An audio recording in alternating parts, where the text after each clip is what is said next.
Okay, guys, this is our new topic. So, it's called Lumi Education. So, we will be creating interactive quizzes online.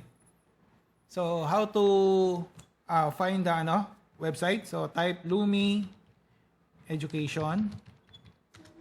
Then, click the link. Okay, so this is the main page. You need to sign up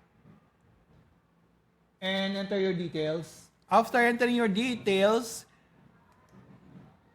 this will be the main page. Yan. So the sub-page are overview, content, deployments, group, and learners. So we can create our quizzes or interactive quizzes using content. So these are the samples I've made.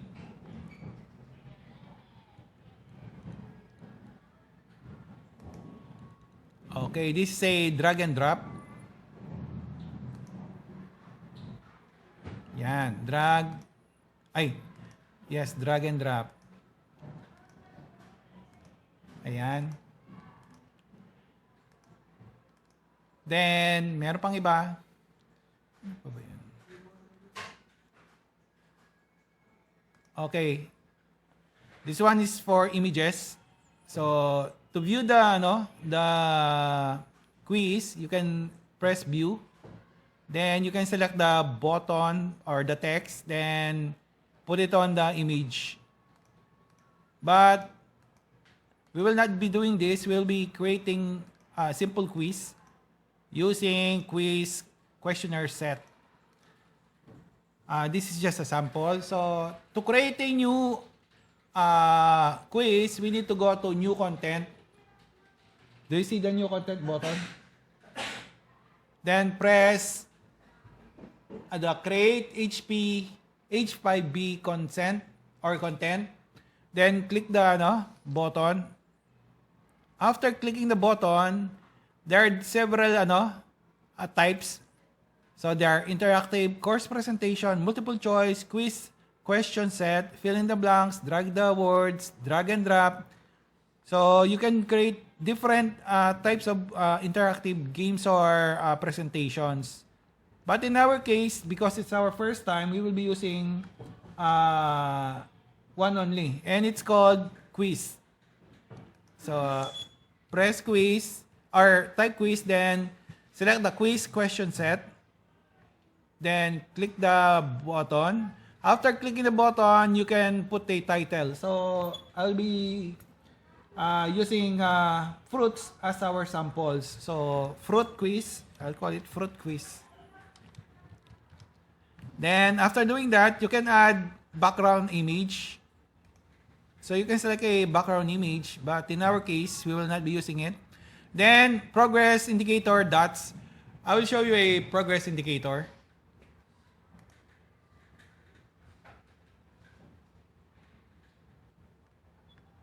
Okay, this is the dots. We'll be selecting this. It's better than quiz, line or textual. So dots. So keep it like that. Then you will be adding a questions. Press add questions. Then wait, I made a mistake. Okay. So I'll be selecting multiple choice. This is our target. Multiple choice, fill in the blanks, and drag the words. 3 types of quizzes. So I'll explain again. Multiple choice, fill in the blanks, and drag the words. So I'll choose multiple choice. Then here's the title. I will call it fruits. Then the question. Example. The color the color or the color of the apple is blank. So I will put the available choices. Red. If it's the correct answer, you can put, I tick the box. Correct. Then next, blue. Add an option again. So we need to put 4 multiple choice. So add, then yellow. Add again. We will put orange. So after doing all those multiple choices, you can check your simple questionnaire. So press save. Before you continue, you need to save. So press save, then there are tabs, edit and view. So we will be using view.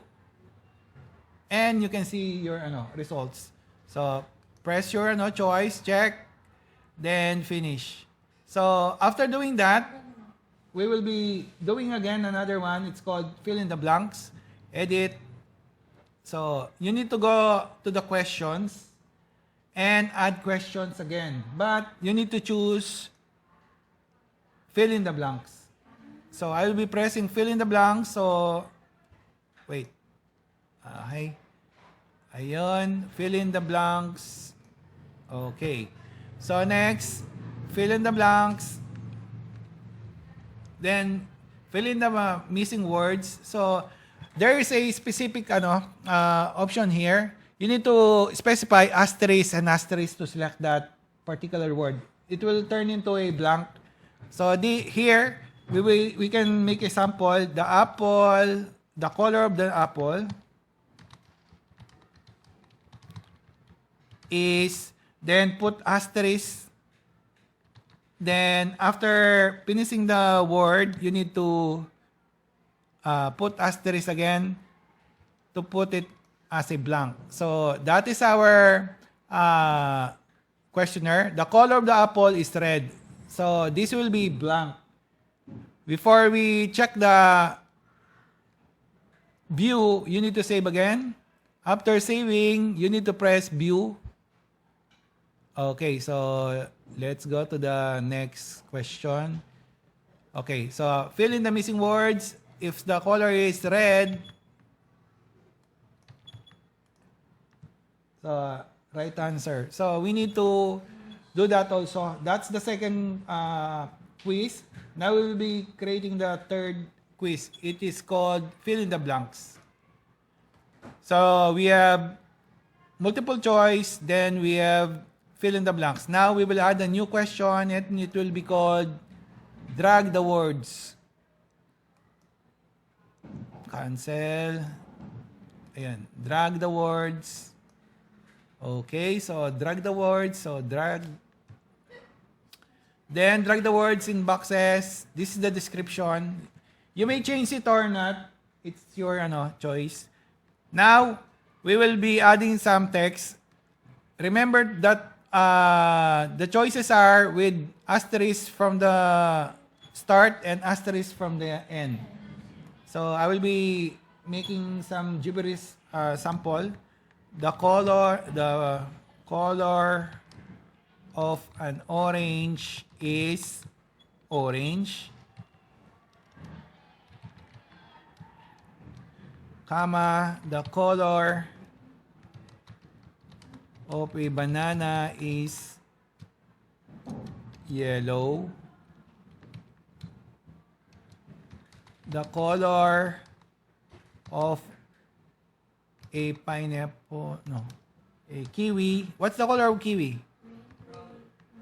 Brown? Green? Brown? Brown.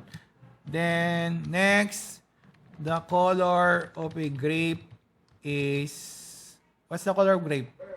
Purple? Purple pa, hindi violet? Okay, purple. Then 1, 2, 3, 4. And the color of a guava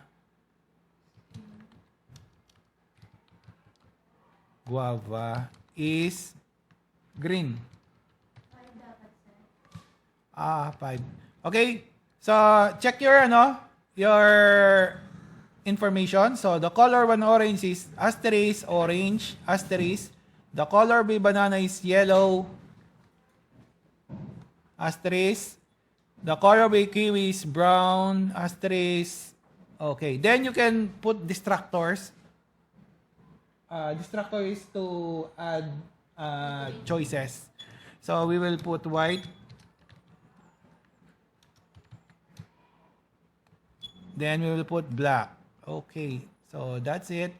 After doing all those, you need to save again. After saving, press view. Okay, this is the first one, red, check. Next, the color of the apple is red, check. Then, here's the choices. The original choices are 1, 2, 3, 4, 5. We put 2 distractors. So, press, press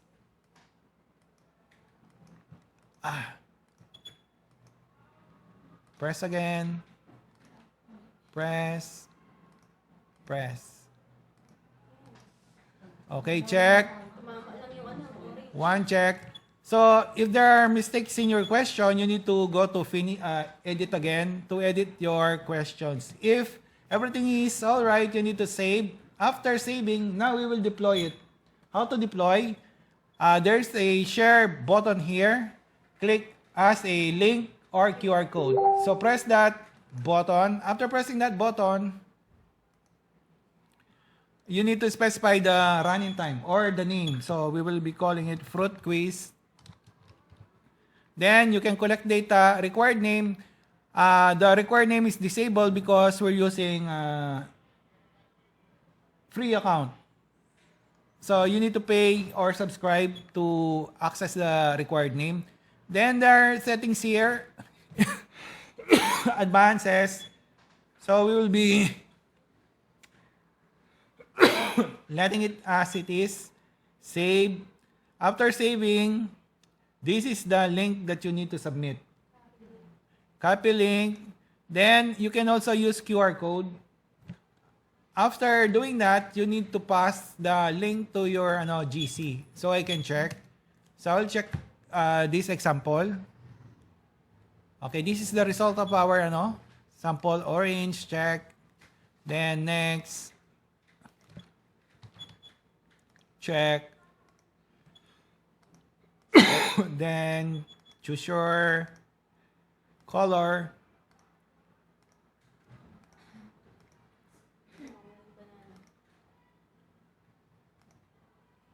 Check. Okay. So, that is an example of quiz using Lumi for education.